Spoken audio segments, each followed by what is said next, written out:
Tannenbaum Chat acknowledges that we are on the traditional territory of the Mississaugas of the Credit, the Anishinaabe, the Chippewa, the Haudenosaunee, and the Wendat peoples, which is now home to many diverse First Nations, Inuit, and Métis peoples.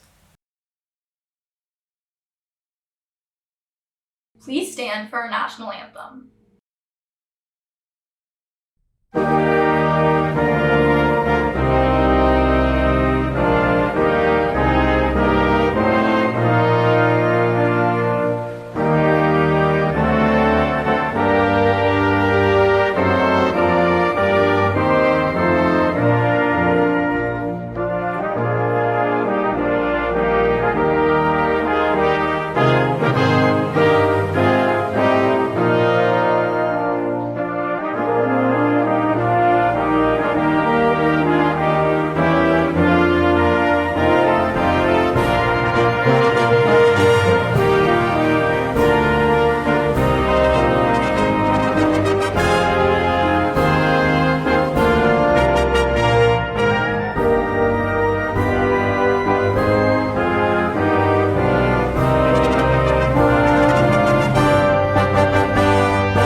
Please remain standing for a minute of silence.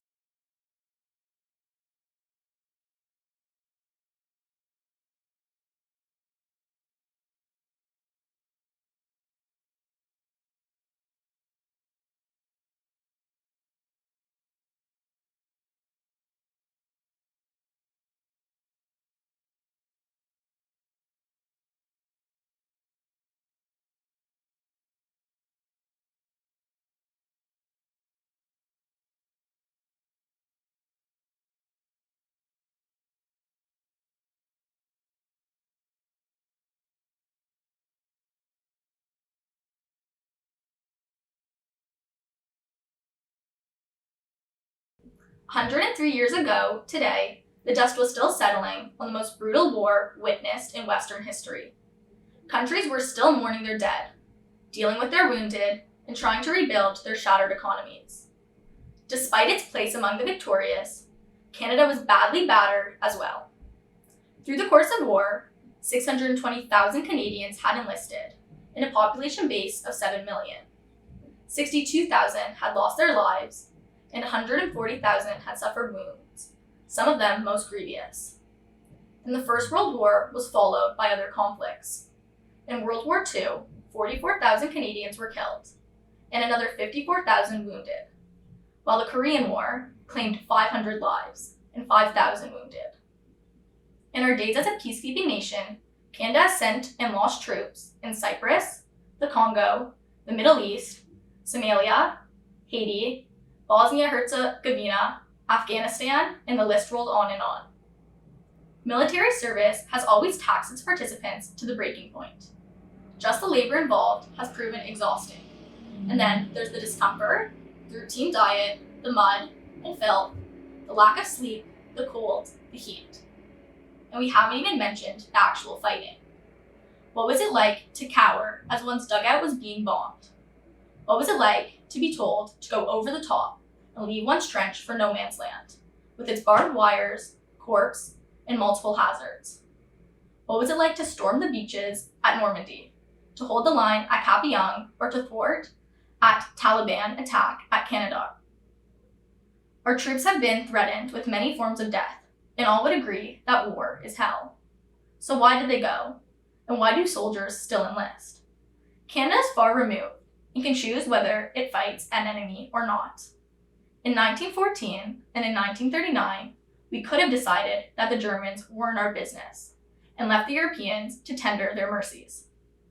In 1949, we could have stayed away from NATO and abandoned South Korea to communist forces.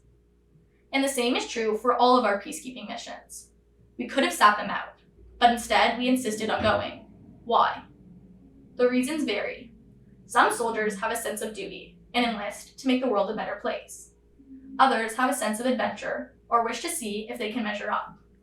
Some wish to impress the folks back home, and some are merely seeking employment. But underlying these different motivations is a willingness, a fieriness, to promote the idea of Canada. Even at the time of World War I, when racism was rife and society was much rougher than today, the promise of what Canada could be was discernible. The promise of fair treatment for all, doors open to all, restitution for past crimes, democracy for all, and social programs for all, while these hadn't yet quite taken root, they seemed distinctly possible. How else to explain the fervor with which the Indigenous, Jews, Black, and Chinese responded to the call to serve alongside soldiers of British descent who, until then, had treated them with marked disdain? How else to explain their high recruiting numbers, their dedication in the field, and their pride of service, even when such service was often disregarded? They fought partly for the Canada they knew, and partly for the Canada that they knew it could become. If we live in a great country today, this is the doing of its original British architects, for sure. But it also owes a staggering debt to those who glimpsed, through the hate and prejudice they suffered, the type of nation that we would come to be. Our debt to all these soldiers is one we can never fully pay. Dreamers by Siegfried Sassoon. Soldiers are citizens of death's grey land, drawing no dividend from time's tomorrows. In the great hour of destiny they stand, each with his feuds and jealousies and sorrows. Soldiers are sworn to action, they must win. Some flaming fatal climax with their lives. Soldiers are dreamers when the guns begin. They think of firelit homes, clean beds, and wives. I see them in foul dugouts, gnawed by rats, and in the ruined trenches, lashed with rain, dreaming of things they did with balls and bats, and mocked by hopeless longing to regain. Bank holidays and picture shows and spats, and going to the office in the train. Hi there, my name is Tommy Prince. I was born on an Ojibwe reserve in North Manitoba and was the oldest of 11 kids. It's because we had so many mouths to feed that I learned how to hunt and become a crack shot. At one point, they stuck me in a residential school, and that was rough, I don't mind saying. But when war broke out because of this guy named Hitler, I figured we ought to teach him a lesson. So yep, I signed up. When the army saw how tough I was, they sent me in an elite division, and I was trained to operate behind enemy lines. In Italy, I reported on German artillery as their guns and ours fired at each other. And because of me, I was told, we blew them to bits. After Italy, I fought in France, where I'd often reconnoiter. One time, I saw these Germans who were shooting at French partisans, so I sniped at them and got them on the run. I also led some buddies in, and we wound up capturing 1,000 Nazis, for which I won a US Silver Star. Not too shabby. I pulled some other stunts and wound up the most decorated native ever. Here's something crazy. King George invited me to Buckingham Palace and pinned a military medal to my frock. Me, Tommy Prince, of the Ojibwe Nation. My friends like to ask if the long slog was worth it. In my later years, I suffered from bad arthritis on account of all my time in the war. And even on my return, with lots of medals in my hand, some folks still treated me like a third-class citizen. So was it worth it, putting my neck on the line? Here's how I figure. If you invest the best of yourself in a place, and you fight for the best of your country's ideals, eventually folk will come around and live up to those ideals as well. I didn't fight just to bring some light to my own age, but I fought to bring light to the future too. Not just overseas, but at home as well. If you ever hear anyone mention my name, you tell them I always helped a buddy in distress. List of fallen First Nation soldiers in World War I. Lieutenant Brant, Cameron Donald, 6 Nations. Private Maloney, Peter, Mi'kmaq. Lieutenant Moses, James David, Delaware. Private Tomer, Stephen, Maliseet. Lance Corporal Norwest, Henry Lewis, Métis. Private Glode, Joseph Martin, Mi'kmaq. Private Altman, Gilbert, Chippewa. Private Sinclair, John George, Cree. Private Alexander, Charles, Mi'kmaq. Private Lutit, Peter. Private Missinishkotwe, Vincent, Anishinaabe. Private Mitchell, Alexander, Ojibwe Cree. Private Bernard, Stephen, Micmac. Private Moore, Gilbert, Dakota. Private Akawenzi, Leslie, Ojibwe. Private Aaron, William, Haudenosaunee. Sapper Albany, William. They gave their lives for a better Canada. Those long, uneven lines, standing as patiently as if they were stretched outside the Oval or Villa Park. The crowns of hats, the sun on mustached archaic faces, grinning as if it were all an August bank holiday lark. In the shut shops, the bleached established names on the sunblinds, the farthings and sovereigns, and dark-clothed children at play, called after kings and queens. The tin advertisements for cocoa and twist in the pubs wide open all day. In the countryside not caring, the place names all hazed over with flowering grasses and fields, shadowing doomsday lines under wheat's restless silence, the differently dressed servants with tiny rooms in huge houses, the dust behind limousines. Never such innocence, never before or since, has changed itself to the past, without a word. The men leaving the gardens tidy, the thousands of marriages, lasting a little while longer. Never such innocence again. Mo Hurwitz. I was born January 28, 1919 in Montreal, just 2 months after World War I ended, the 8th of 13 children. My parents were greenies, that means they'd come from Europe, and my dad went into the haulage business. In my earliest days, we lived in Lachine, where the French and English heckled us Jews. Then we moved to the Jewish district in Maine, where life was easier, only some anti-Semites insulted us still. One time, my dad was arrested for hitting a guy who said Hitler had the right idea. Imagine. I was a great hockey player. Some scout for the Boston Bruins wanted to sign me on. But that was in 1940, and the war was raging. I couldn't play hockey when Hitler was killing Jews. I signed up, and my brothers did too. The recruiting officer had his doubts about us. He didn't think Jews would be able to fight, but we managed to convince him otherwise. Because Germany had most of Europe locked up, I trained in tanks for over 2 years, safe and sound in merry old England. I was desperate to fight, especially when my brother was captured, but that wouldn't happen until D-Day was launched on June 6, 1944. All along, I'd heard how we Jews can't fight, and I was itching to prove everyone wrong. My first taste of action was in France, where I came to master the trick of fighting German tanks. Because our Shermans were less advanced than German Panzers, we had to be cunning, and at times, reckless. In many encounters, I not only fought inside my tank, but I fought outside as well, with just a pistol in hand. I gave it my all and took huge risks to show we Jews could hold our own against all comers. My actions paid off. I was promoted to sergeant and commanded 4 tanks.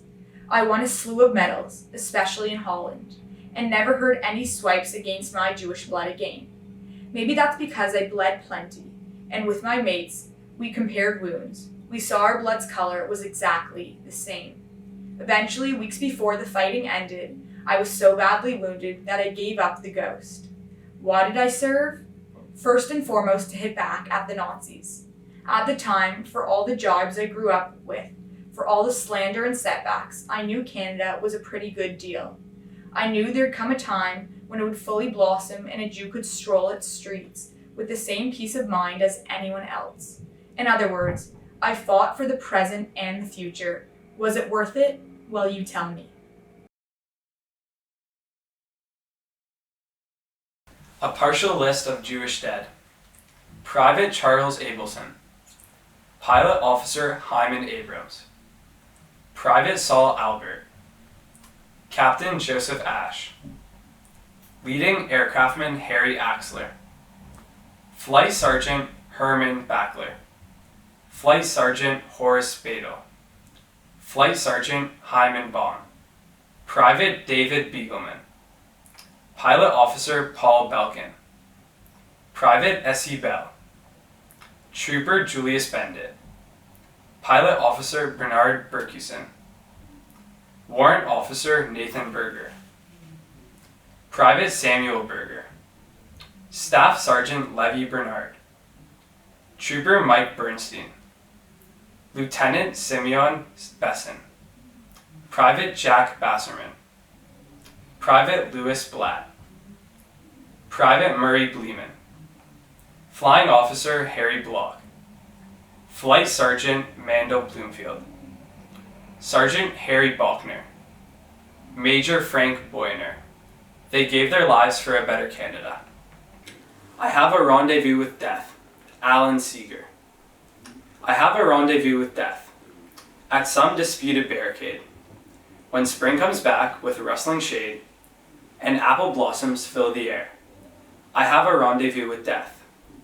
When spring brings back blue days and fair, it may be he shall take my hand and lead me into his dark land, and close my eyes and quench my breath. It may be I shall pass him still. I have a rendezvous with death. On some scarred slope of battered hill, when spring comes round again this year, and the first meadow flowers appear.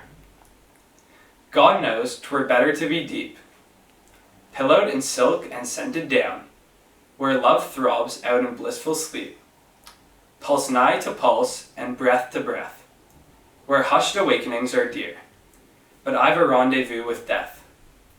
At midnight in some flaming town, when spring trips north again this year, and I to my pledged word am true, I shall not fail that rendezvous.